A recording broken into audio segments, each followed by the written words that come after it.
আসসালামু আলাইকুম।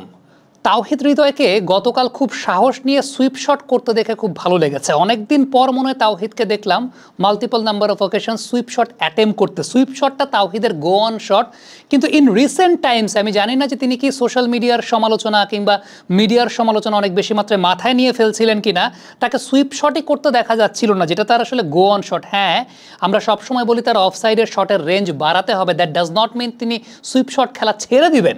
এখন ফ্যাক্টর জায়গায় এটা তো অবভিয়াসলি যে বোলার তাকে যখন ট্র্যাপ করে, তাকে তিনি যেহেতু সুইপ শট খেলেন বা লেগ সাইড ওরিয়েন্টেড শট খেলেন, তাকে অফ সাইডে ট্র্যাপ করার চেষ্টা করে।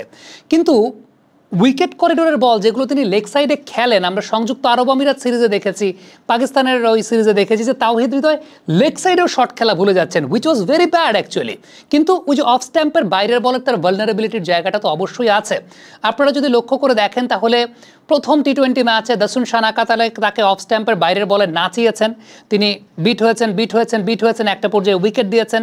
গতকালকে বিনুরা ফার্নান্দো তাকে আউটসাইড অফ স্ট্যাম্প বলে তাকে বিট করেছেন এবং তিনি শর্ট থার্ড ম্যানে ক্যাচ দিয়ে আউট হয়ে গেছেন। আমরা এর আগে যদি মায়াঙ্ক ইয়াদবের অভিষেক টি-20 ম্যাচটা দেখি, সেই মায়াঙ্ক ইয়াদবের অভিষেক টি-20 ম্যাচে তাওহিদ হৃদয় কিন্তু মেডেন দিয়েছিলেন তার অফ স্ট্যাম্পের বাইরের ওই পার্টিকুলার করিডোরটাতে বা ওই পার্টিকুলার জোনটাতে। So it's very much justified. Towhid হৃদয়ের আউটসাইড অফ স্ট্যাম্প বলে দুর্বলতার জায়গা আছে। এখন প্রবলেমটা আসলে কোথায় হয়? অফ স্ট্যাম্পের বাইরের বলগুলো খেলার ক্ষেত্রে আসলে প্রবলেমটা তিনি কেন ফেস করেন? আমরা যদি একটু গতকালকে ম্যাচে বিনুরা ফার্নান্দোর এগেনস্টে তার আউটটাকে একটু ডিকোড করে দেখি, তাহলে প্রথমত যে বিষয়টা দেখবেন, তিনি কাট শট করতে গিয়ে আউট হয়েছেন। এখন কাট শটের basic principle coaching point of view থেকে যেটাকে বলা হয় সেটা হচ্ছে, প্রথমত আপনাকে ব্যাক অ্যান্ড অ্যাক্রস যাওয়াটা খুব জরুরি। আপনি যখন কাট শট খেলছেন, ব্যাক অ্যান্ড অ্যাক্রস যাওয়াটা খুব জরুরি বলের লাইনে আসার জন্য বা বলের কাছাকাছি যাওয়ার জন্য। This is number one. তাওহিদ কিন্তু ব্যাক অ্যান্ড অ্যাক্রস কোনো মুভমেন্ট নাই, যে জায়গায় দাঁড়িয়েছিলেন সেই জায়গা থেকেই তিনি বলটাকে ফেস করতে গেছেন। নাম্বার টু যে বিষয়টা, সেটা হচ্ছে কাট শট করার জন্য মাথার পজিশনটা বলের দিকে রাখাটা খুব গুরুত্বপূর্ণ। আপনি যদি খেয়াল করে দেখেন, সেটা হচ্ছে তিনি যখন কানেক্টিং পয়েন্টে যাচ্ছেন ওই সময়টায় তার পজিশনটা কিন্তু, তার ফ্রন্টোয়ের পজিশনটা কিন্তু কাভার ড্রাইভের পজিশন, নট কাট শটের পজিশন। ফ্রন্টোর পজিশনটা কাভার ড্রাইভের পজিশন, নট কাট শটের পজিশন।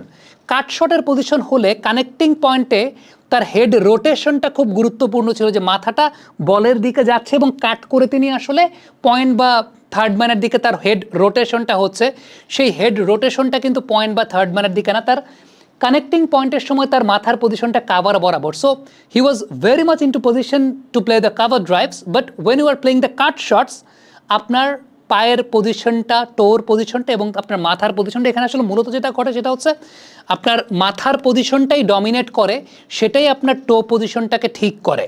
আমাদেরকে আসলে আমাদের কোচেরা একটা বেশ বদ অভ্যাস শেখান, সেটা হচ্ছে বলের কাছে পা নিয়ে খেলো, বলের কাছে পা নিয়ে খেলো, হুইচ ইজ রং।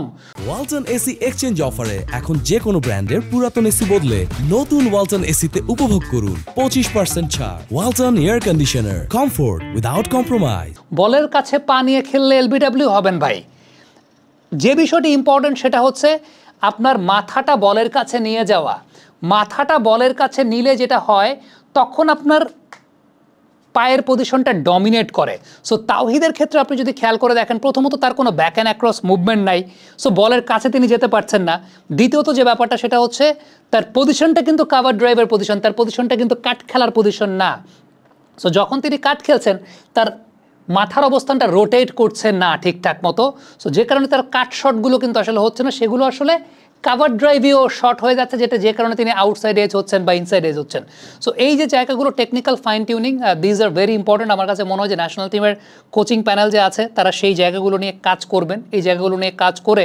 কারণ একটা প্লেয়ারকে আমি সবসময় বিশ্বাস করি যে প্লেয়ার ন্যাশনাল টিম পর্যন্ত এসেছে, he has 100% potential to play at the international stage. So ultimately তার স্কিল ডেভেলপমেন্টটা খুব গুরুত্বপূর্ণ একটা বিষয়, যেটা আমাদের দেশে আনফর্চুনেটলি আমরা প্লেয়ারদের ক্ষেত্রে খুব বেশি দেখতে পাই না।